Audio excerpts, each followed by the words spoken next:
All right, we're in Exodus chapter 19 and 20. The first question reads, what did God say they had seen that should motivate them to obey his covenant? This is in verse 4.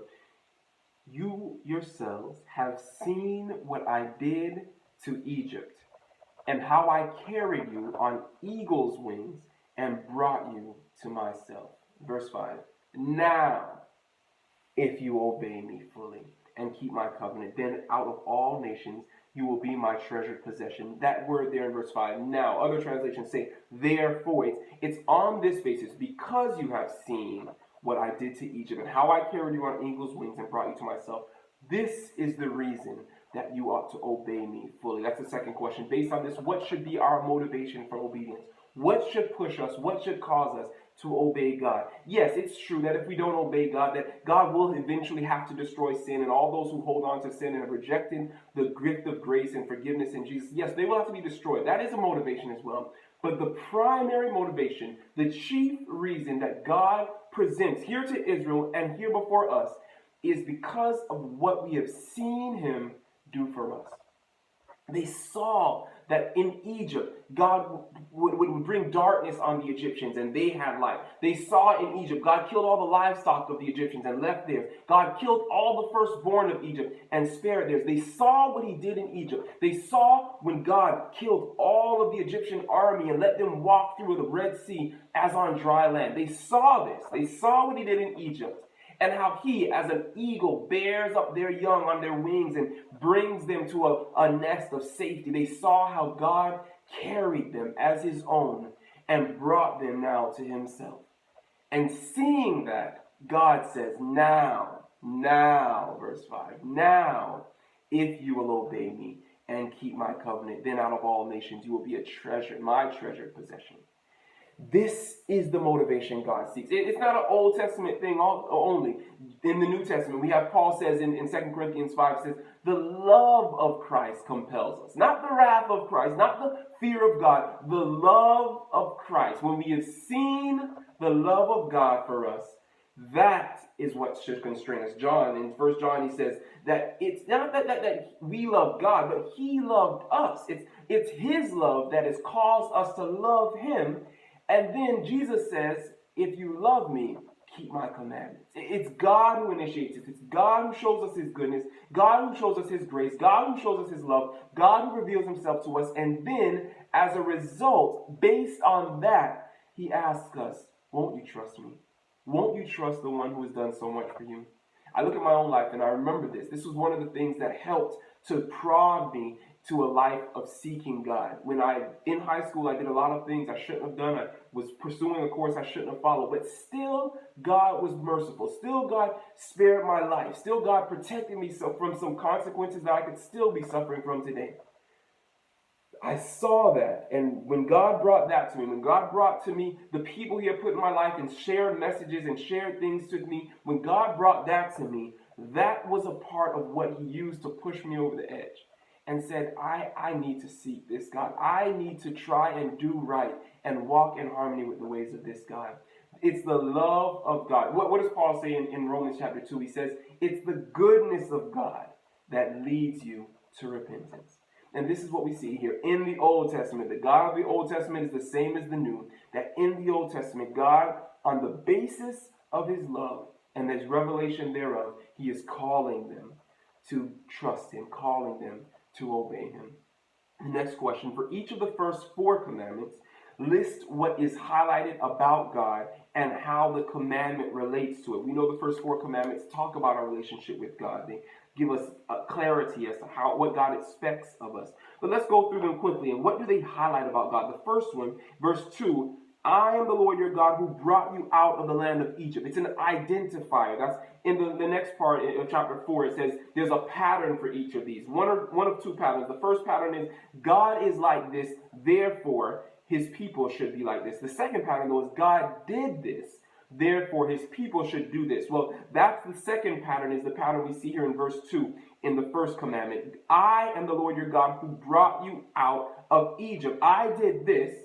And so what's the natural consequence? Therefore, you should have no other God before me. No other God did what I did for you. No other God brought you as an eagle bears her young to himself. No other God did this, so you should have no other gods before me. That's the first commandment. The second commandment is in the heart of it there. It's not in the first part. Well, you see in verse 5, for I, the Lord your God, am a jealous God. Well, what is God like? That's again the first pattern that we see in question 4. God is like this. God is jealous. And he's using imagery that's often used talking about marriage, talking about the jealousy that a husband may have over his wife, or even wives to their husbands. You remember the jealousy that Leah and Rachel had, that Rachel was loved by Jacob and Leah was not loved, and so she was jealous and wanted his affection. But we see here God using the imagery of a love, of a marital relationship, saying, I'm not polygamous. I don't want you to have multiple husbands. I just want you to choose me and me alone. And because that's the way God is, then you should not make unto yourself any idol in the form of anything in heaven above, etc. It's because God is like this, then we ought to be like this. The third commandment is similar. What is God like here in the third commandment? Verse 7, for the Lord will not hold anyone guiltless who misuses his name. God is serious about his name. His name is great. This is all throughout the Old Testament particularly, as well as in the New. God has a high exalted view of his name, because if people have a misconception of who he is, that is what his name means, his reputation, of his character. If people have a misconception of that, then they won't come to him and find life and find salvation. So God is very serious about the perception of his name. And anyone who misuses that name will not be held guiltless. So because God is like this, you shall not misuse the name of the Lord your God. You shall not bear the name of the Lord or take the name of the Lord your God in vain. But God is like this, therefore you ought to be this way. The fourth commandment goes after the second pattern. God did this. Therefore, what is it that God did in the fourth commandment? In verse 11, in 6 days the Lord did this. He made the heavens, the earth, the sea, and all that is in them. But he rested on the seventh day, and because of that, he blessed the Sabbath day and made it holy. So because God did that, verse 4, you should remember the Sabbath day and keep it holy. 6 days you should labor and do all of your work, but the seventh day is the Sabbath, and on that you should not do any work, because that's what he did. But you see here that the first four commandments, in talking about our relationship between ourselves and God, they're revelations of this God. And why is this important, particularly here in our story? Israel had lost sight of the knowledge of God during that time of bondage in Egypt. They had been more probably familiar with the gods of Egypt. They knew what Pharaoh was like. They knew what the gods of the Egyptians were like. They knew that kind of God. But they didn't know who the God was of their fathers. They knew he was the God of their fathers who had made all these promises and now left them in bondage. But now God has brought them unto himself. He's borne them up as an eagle bears her young on his wing. God has destroyed the Egyptian army. God has shown his love for them and his power. And now they come to him, and the question logically is, who is this God? Who is this God? The same question that Pharaoh had. I don't know the Lord, neither will I let him go. Who is the Lord? This is the question the Israelites likely had as well. Who is this God?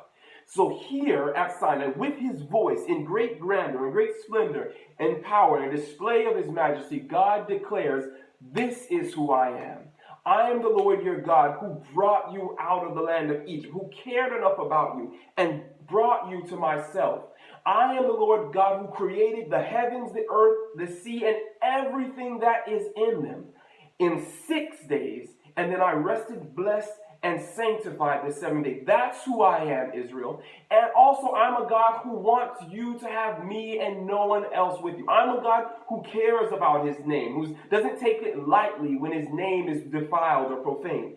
This is who I am, Israel. And by the way, the natural response to that, the natural reaction to me being these ways, is that you ought to be this way. And this is what we have here in those first four commandments.